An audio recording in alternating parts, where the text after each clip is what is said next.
Right, here we go then. Not a lot of standing about in this one. This is the Audi S5. Oh yes, you don't stand about in this, you do this. Launch edition, 362 horsepower, Newton meters of torque, 550, 0 to 60, 4.5 seconds, feels quicker, get a jolt in the back when you change gear. All of that coming from a 3-litre V6 petrol engine. Joy is back. No, there's got to be a catch. Where'd you plug it in? Did you know we're not allowed to enjoy cars like this anymore? Although I don't think Audi got the memo. Instead, they've made the most usable sports saloon in, well, Jeremy, in the world. Exactly. I also think it's pretty amazing. The question though is this. The first one of these came out in 2007, and since then we've had an awful lot of performance cars. An awful lot of cars that are quicker than this and cheaper than this. Plus, there's a whole new way of interacting with cars now and brand new ecosystems, entire new brands. In 2007, when this came out, it shocked the world, but now it is a different world. And does this fit in it? We'll come back to that, but here is what's new. A curved screen for me, very large, one for your passenger. It's essentially just screens. It's like Curry's in here. Here is your stuff. This controls the rest of the car. Here is where you control your background light and your what they call intelligent lights. The big highlight for me is the head-up display. It is the best head-up display I've seen in a car that is available in the United Kingdom. So that is a round of applause for Audi, I think. People say, oh, the new Audis, they've changed the quality. No, they haven't. Do you know something as well with this? This seat is more comfortable than the last S5. It's immediately squidgy to get in. So that's the thing. And the biggest surprise for me is how quiet this is. Cause a lot of compliments. We need to find something wrong with it. Tell you what we should do. We should talk about this, because yes, that will annoy some people because I want that Oh back. yes, along with those very nice aluminium buttons while we're here. And can we have some, maybe on the steering wheel, some heater controls? Do you know what? I'll just put it on an email. I'll send it to you on Monday. What they might have done though is take away with one hand and give with the other. You will see. And also, it is still an S5, and the good news is it does what an S5 is supposed to do, but maybe better. If you get one of these, you're going to be making a certain face a lot. That's the way to look at this car. So you'll be doing this. Turn it on.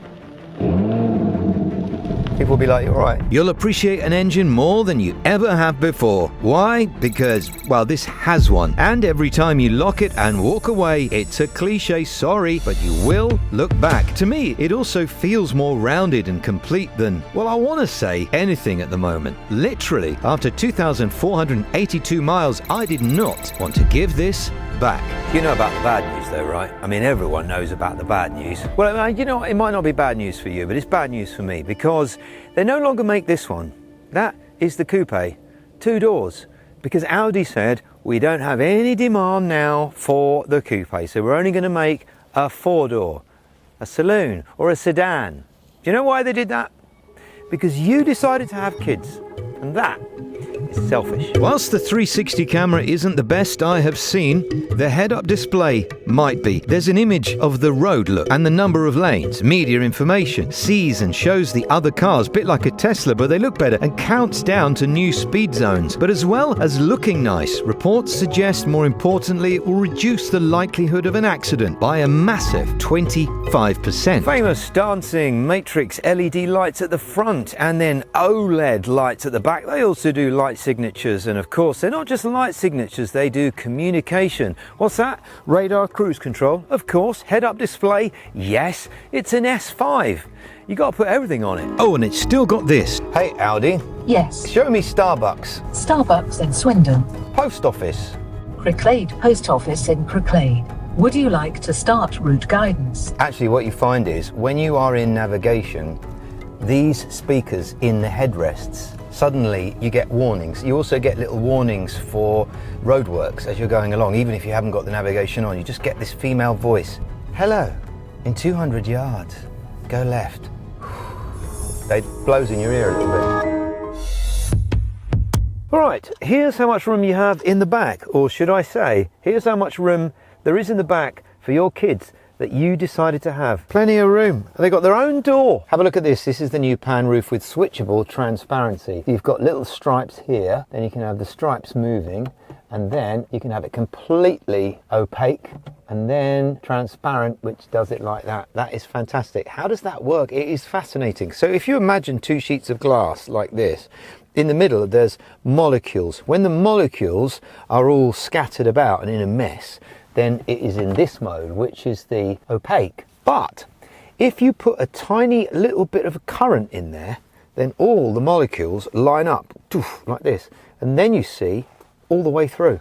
You've got this 64 LEDs, top, bottom. When you turn, it does something. There's even a light along the Bang & Olufsen system here that comes, and that changes. There's a light along the back of these. And then, of course, for the Edition 1 models, here is your passenger screen, which is very nice. Look, do you know what Audi call the person who sits here?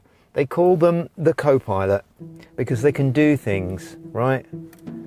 Can you stop directing me? Well, I can direct you now because I'm the co-pilot. The next bit, though, is terrifying. Since 2007, this car has risen in price by 69%. What started at £39,000, some would say that's reasonable, is now £62,000. Everyone would say that isn't. But this does present opportunities at the same time for you. A 3-year-old previous shape now costs 35 grand for a good one, or less. I've also seen this exact car at £50,000. That's a huge saving. And if you're not bothered about horsepower, well, the regular A5 looks almost as good. That's clever, isn't it? And starts at £43,000. So we should talk about consumption a little bit, because at the moment this is saying 16 point something, which isn't very good. But yesterday I saw 36 on a long run.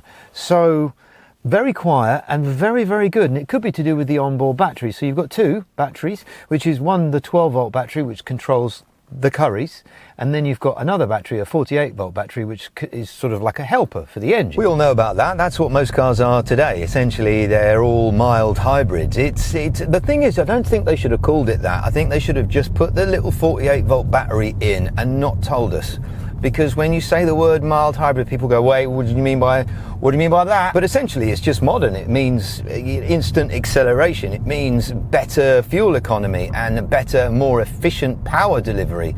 It's very interesting, this, because you get that feeling sick feeling from it when you accelerate. That's a sign when you know something is fast. Torque, you go, oh, I'm not sure. Essentially, you're getting all the fun of the electric car with none of the hassle. Because this car actually, when you're moving slowly, it switches the engine off. That engine off thing is an example of taking something away, but also adding something. It removes that constant V6 engine lovely purr on the one hand, but adds the ability to arrive in your drive in fully stealth mode. Yeah, like the Predator. This is your drive select, obviously, because this one has the adaptive suspension dampers. And one thing about these dampers is that it's so fast. You press drive select, 1 minute you're in sport and it's hard, next minute soft, comfort, and it happens in milliseconds. It's interesting, this suspension as well, because this is 20 millimeters lower. You might not think 20 millimeters is very much, but tell an Audi engineer that 20 millimeters is not, there'll be a fight, because there's an awful lot of difference. It's the difference between composure on corners, airflow over the car, and handling beautifully. It thinks about how it's doing corners too. It's not just the Quattro of old-fashioned Audis. For years now they've had Quattro Ultra, where the rear wheels are mostly disengaged until the second, or should I say millisecond, when it knows it needs to switch it on. It's Audi Quattro Ultra, full fat, four-wheel drive. To me, this has a subtle message from Audi. It says, yeah, sure, we'll make electric cars, because we have to, but this is what we're really all about. You instantly notice something different between this and the old S5, and that is that this one, believe it or not, feels, to me, twice as nimble. Twice as nimble. It feels a lot lighter on its feet. It's also, I think, something like 100 kilograms heavier. I don't know how that is possible. The interesting thing is, with the older one, it felt a lot more stuck to the road. It felt like it was on rails. Now this does as well, but because of the revised four-wheel drive system, it does feel a little bit like the back end might want to get, you know, I mean, obviously don't do that. Servicing's good, and this surprised me because in the olden days you used to have cars like this serviced, or even an old 1.6 BMW had to be serviced every 6,000 miles. There was a, I don't know, yeah, there was a thing. But now, get this, 19,000 miles. Every 19,000 miles is when this goes in. And servicing starts from £34 a month, which I think is great on an Audi service plan. And the insurance was quite surprising as well. For me, £853. Yeah, good. So not bad in terms of running costs. What's that? Brakes?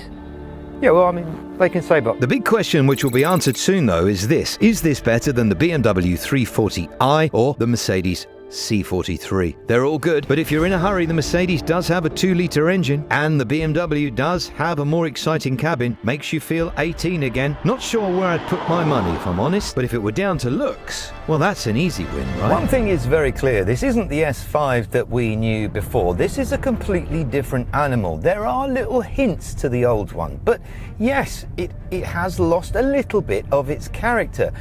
But by the same token, I think this has modernized itself a little bit. For example, the old S5, yes, there's a bit more character to it, but it won't stack up against something like a Polestar 4. It just won't. It's like old tech. This is not only more nimble, lighter, more modern, so much to look at with the lighting and the head-up display and all of that stuff. This is moving forward. This is progress, actually. And you know what they say? Never go back.